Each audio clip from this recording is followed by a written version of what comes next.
Dengar beduk berbunyi, sayup bergema di subuh sunyi, memanggil kepada muslimin segera berbakti kepada Ilahi.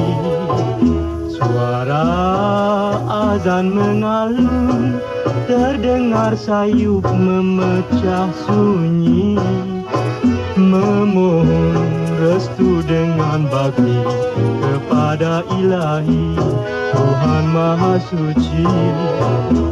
Terdengar suara takbir, muji nama Ilahi, rasa dalam kalbu tenteram dan aman selalu.